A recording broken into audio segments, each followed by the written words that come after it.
ಯಾವಾಗ ನಿಮ್ಮಲ್ಲಿರುವ ನಾನು ಎಂಬ ಅಹಂ ನಿಮ್ಮನ್ನು ಬಿಟ್ಟು ಹೋಗುತ್ತೋ ಅವತ್ತು ನೀವು ಮೋಕ್ಷಕ್ಕೆ ಅರ್ಹರಾಗುತ್ತೀರಿ.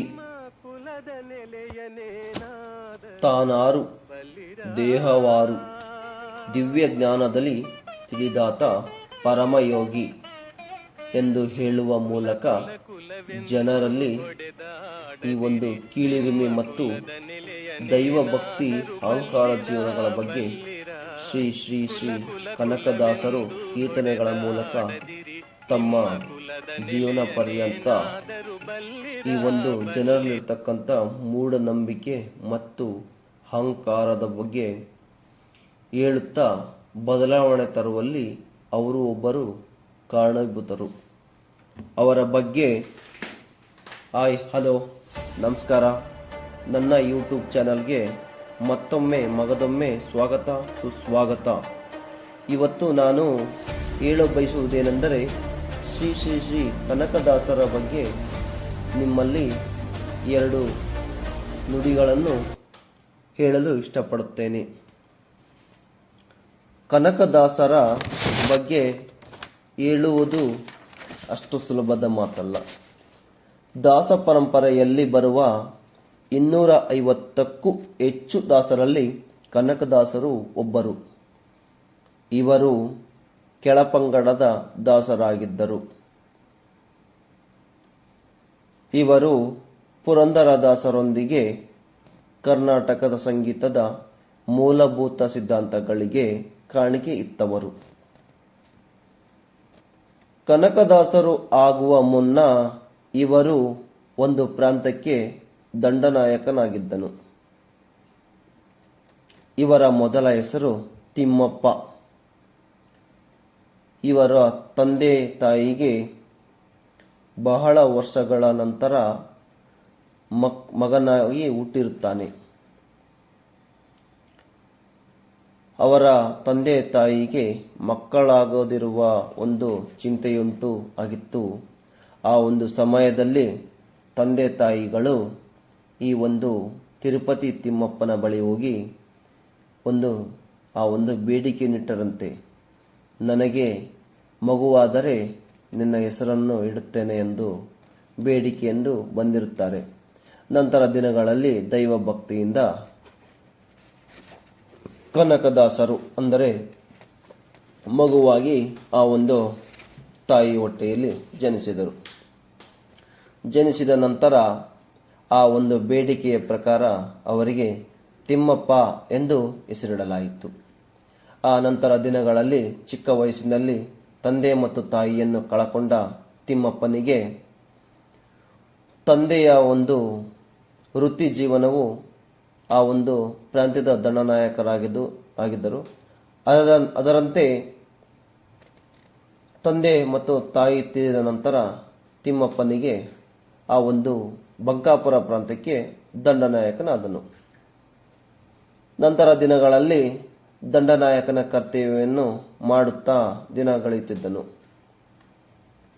ಒಂದು ದಿನ ಯುದ್ಧದಲ್ಲಿ ಸೋತು ಅವರಿಗೆ ಆ ಒಂದು ಯುದ್ಧದಲ್ಲಿ ಆಗಿರ್ತಕ್ಕಂಥ ನಷ್ಟವನ್ನು ನೋಡದೆ ವೈರಾಗ್ಯ ಉಂಟಾಯಿತು. ವೈರಾಗ್ಯ ಉಂಟಾಗಿದ ನಂತರ ಅವರು ಹರಿಭಕ್ತರಾದರು. ಹರಿಭಕ್ತರಾಗಲು ಆಗಿನ ಸಮಯದಲ್ಲಿ ಜಾತಿ ಪದ್ಧತಿ ಹೆಚ್ಚಾಗಿತ್ತು. ಅಂಥ ಸಮಯದಲ್ಲಿ ದೈವ ಭಕ್ತಿಯಿಂದ ಜಪಿಸಿ ಆ ಕೃಷ್ಣನ ಒಲಿಸಿಕೊಂಡು ನಂತರ ದಿನಗಳಲ್ಲಿ ವ್ಯಾಸರಾಯರ ಶಿಷ್ಯರಾದರು.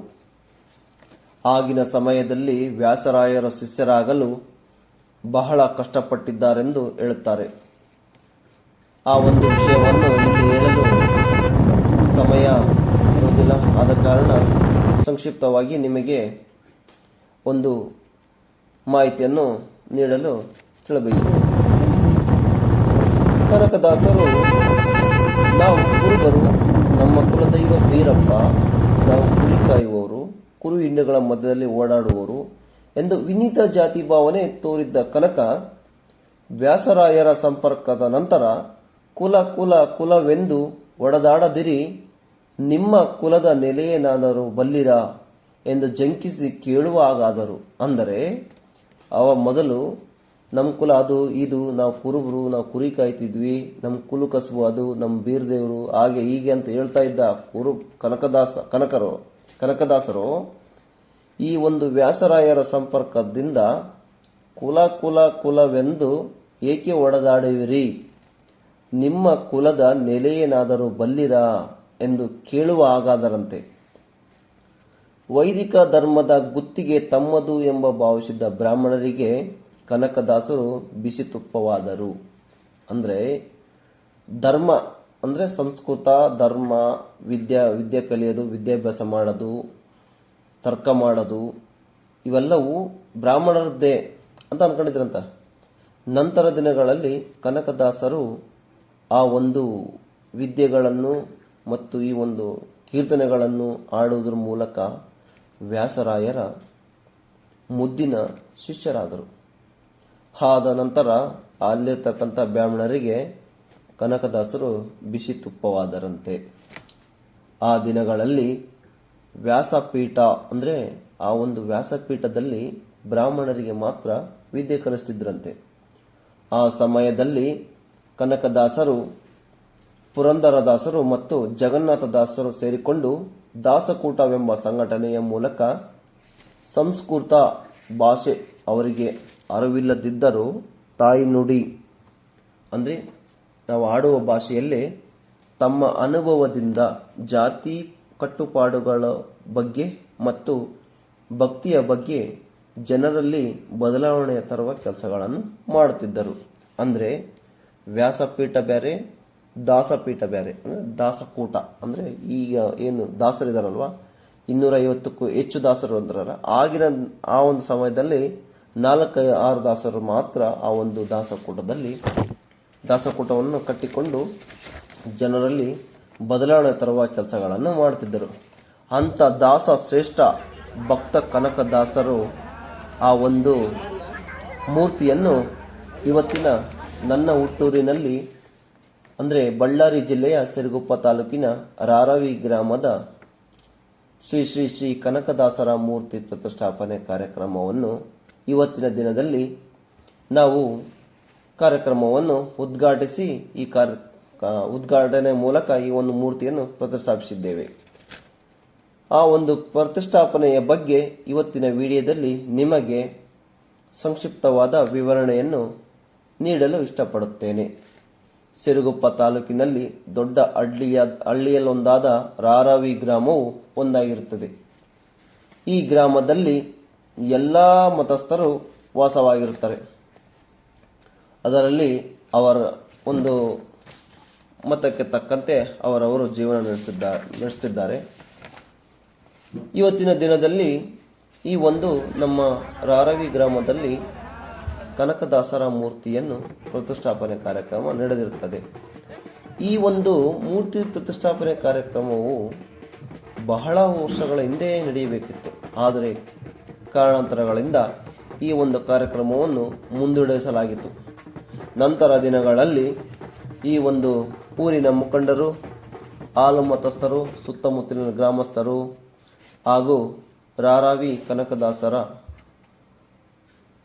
ಯುವ ಸಂಘ ಇನ್ನಿತರ ಸಂಘಗಳು ಸೇರಿಕೊಂಡು ಊರಿನ ಎಲ್ಲ ಹಾಲು ಮತಸ್ಥರ ಅಲ್ಲಿ ಹೋಗಿ ಅವರ ಆರ್ಥಿಕ ಪರಿಸ್ಥಿತಿ ತಕ್ಕಂತೆ ಎಲ್ಲರ ಹತ್ತಿರ ಆ ಒಂದು ದೇಣಿಗೆಯ ಮೂಲಕ ಹಣವನ್ನು ಸಂಗ್ರಹಿಸಿ ಆ ಮಂಟಪದ ಕಾರ್ಯಕ್ರಮವನ್ನು ಮುಗಿಸಿರುತ್ತಾರೆ.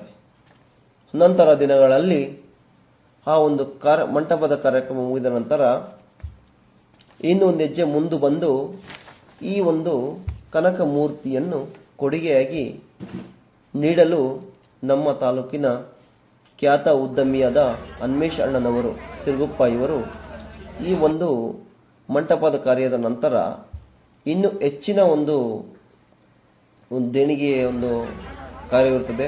ಅವರು ಒಂದು ಹೆಜ್ಜೆ ಮುಂದೆ ಬಂದು ಈ ಒಂದು ಕನಕ ಮೂರ್ತಿಯನ್ನು ನಾನು ದೇಣಿಗೆಯಾಗಿ ಕೊಡುಗೆಯಾಗಿ ನೀಡುತ್ತೇನೆ ಎಂದು ಹೇಳಿ ಇವತ್ತಿನ ದಿನದಲ್ಲಿ ಈ ಒಂದು ಕಾರ್ಯಕ್ರಮಕ್ಕೆ ಮುಂಚೂಣಿಯಲ್ಲಿರ್ತಕ್ಕಂಥ ಈ ಒಂದು ಅನ್ಮೇಶ್ ಅಣ್ಣನವರಿಗೆ ಈ ಒಂದು ಕನಕದಾಸರ ಮೂರ್ತಿಯನ್ನು ಕೊಡಿಸಿ ಈ ಒಂದು ಕಾರ್ಯಕ್ರಮಕ್ಕೆ ಕಾರಣೀಭೂತರಾಗಿರ್ತಾರೆ. ಅವರಿಗೆ ಈ ಒಂದು ಕನಕದಾಸರ ಆಶೀರ್ವಾದವು ಮತ್ತು ಈ ಒಂದು ಕಾರ್ಯಕ್ರಮಕ್ಕೆ ಕಾರಣೀಭೂತರಾಗಿರ್ತಕ್ಕಂಥ ಅವರಿಗೆ ಈ ಒಂದು ಕಾರ್ಯಕ್ರಮದ ಆಯೋಜಕರು ಮತ್ತು ಸುತ್ತಮುತ್ತಲಿನ ಗ್ರಾಮಸ್ಥರು ಸೇರಿಕೊಂಡು ಅವರಿಗೆ ಆರೋಗ್ಯ ಆಯಸ್ಸು ಆ ದೇವರು ನೀಡಲಿ. ಮುಂದಿನ ದಿನಗಳಲ್ಲಿ ಆರ್ಥಿಕವಾಗಿ ಮತ್ತು ರಾಜಕೀಯವಾಗಿ ಇನ್ನೂ ಎತ್ತರಕ್ಕೆ ಬೆಳೀಲಿ ಎಂದು ಆಶಿಸೋಣ. ನಂತರ ಈ ಒಂದು ಕಾರ್ಯಕ್ರಮದ ಈ ಒಂದು ದಾಸರ ಮೂರ್ತಿಯನ್ನು ಅದ್ಭುತವಾಗಿ ಕೆತ್ತಿರ್ತಕ್ಕಂಥ ನಮ್ಮ ಕರ್ನಾಟಕದ ಸೌದತ್ತಿ ಊರಿನವರು ಆದ ನಂದಕುಮಾರ್ ಇವರಿಗೂ ಸಹ ಇವರು ಬಹಳ ಮೂರ್ತಿಗಳನ್ನು ಅದ್ಭುತವಾಗಿ ಕೆತ್ತಿದ್ದಾರೆ. ಇವರು ಕನಕದಾಸರ ಮೂರ್ತಿ ಅಲ್ಲದೆ ಸಂಗೊಳ್ಳಿ ರಾಯಣ್ಣ ಮತ್ತು ಇತರರೇ ಮಹಾತ್ಮರ ಮೂರ್ತಿಗಳನ್ನು ಅಚ್ಚುಕಟ್ಟಾಗಿ ಅದ್ಭುತವಾಗಿ ಕೆತ್ತನೆ ಮಾಡುತ್ತಾರೆ. ಇವರು ನಮ್ಮ ಒಂದು ಕರೆಯ ಮೂಲಕ ಬಂದಿದ್ದಾರೆ.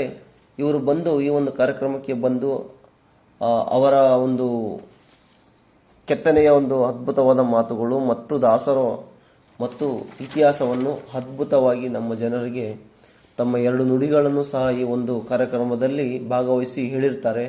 ಅದ್ಭುತವಾದ ನುಡಿಗಳ ಮೂಲಕ ಹೆಸರುವಾಸಿಯಾಗಿ ಮತ್ತು ಕೆತ್ತನೆಯ ಮೂಲಕ ಸಹ ಹೆಸರುವಾಸಿಯಾಗಿರ್ತಾರೆ.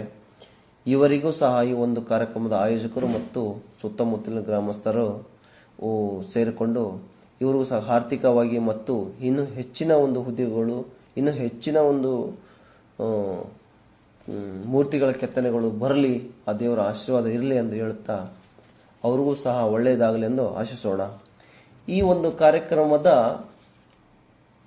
ಮುಖ್ಯ ರೂವಾರಿಯಾಗಿರ್ತಕ್ಕಂಥ ಊರಿನ ಎಲ್ಲ ನನ್ನ ಮತಸ್ಥರು ಯಾವುದೇ ಜಾತಿ ಭೇದ ಭಾವವಿಲ್ಲದೆ ಈ ಒಂದು ಕಾರ್ಯಕ್ರಮಕ್ಕೆ ಊಟದ ವ್ಯವಸ್ಥೆಯನ್ನು ಮಾಡಿರ್ತಾರೆ. ಈ ಒಂದು ಊಟದ ವ್ಯವಸ್ಥೆ ಬಗ್ಗೆ ಹೇಳುವುದಾದರೆ ಸುಮಾರು 3 ಕ್ವಿಂಟಲ್ವರೆಗೂ ಹುಗ್ಗಿ ಖರ್ಚಾಗಿರ್ತದೆ, ಇನ್ನು ಲೆಕ್ಕಕ್ಕೆ ಇಲ್ಲ. ಹಾಗೂ 10 ಕ್ವಿಂಟಲ್ ರೈಸು ಖರ್ಚಾಗಿರ್ತದೆ, ಇನ್ನು ಹೆಚ್ಚಿನದಾಗಿ ಖರ್ಚಾಗಿರ್ತದೆ. ಈ ಒಂದು ವ್ಯವಸ್ಥೆಯನ್ನು ಅತ್ಯದ್ಭುತವಾಗಿ ಯಾವುದೇ ತೊಂದರೆ ಇಲ್ಲದಂತೆ ನಮಗೆ ಕೆಲಸ ಮಾಡಿಕೊಡುತ್ತಾರೆ. ಈ ಒಂದು ಕಾರ್ಯಕ್ಕೆ ಭಾಗವಹಿಸಿದಂಥ ನನ್ನ ಎಲ್ಲ ಊರಿನ ಮುಖಂಡರಿಗೂ ಎಲ್ಲ ಮತಸ್ಥರಿಗೂ ಹೃತ್ಪೂರ್ವಕವಾದ ಧನ್ಯವಾದಗಳು. ಹಾಗೂ ಸಂಜೆಯ ಕಾರ್ಯಕ್ರಮವಾದ ಸಾಂಸ್ಕೃತಿಕ ಕಾರ್ಯಕ್ರಮ, ಶಾಲೆಯ ವಿದ್ಯಾರ್ಥಿಗಳು ಸರ್ಕಾರಿ ಹಿರಿಯ ಪ್ರಾಥಮಿಕ ಶಾಲೆ, ಸರ್ಕಾರಿ ಪ್ರೌಢಶಾಲೆ, ಚೈತನ್ಯ ವಿದ್ಯಾಮಂದಿರ ಶಾಲೆ, ಇನ್ನಿತರ ಶಾಲೆ, ಸುದೀಕ್ಷಾ ಶಾಲೆಯಿಂದ 2 ವಿದ್ಯಾರ್ಥಿಗಳು ಈ ಒಂದು ಕಾರ್ಯಕ್ರಮಕ್ಕೆ ಆ್ಯಂಕರ್ಗಳಾಗಿ ಬಂದು ಈ ಕಾರ್ಯಕ್ರಮದಲ್ಲಿ ಭಾಗವಹಿಸಿರುತ್ತಾರೆ. ಅವರಿಗೂ ಸಹ ಆ ದೇವರು ಒಳ್ಳೇದು ಮಾಡಲಿ. ಈ ಒಂದು ಕಾರ್ಯಕ್ರಮಕ್ಕೆ ಸಜ್ಜುಗೊಳಿಸಿದಂತಹ ನನ್ನ ಶಿಕ್ಷಕರಿಗೆ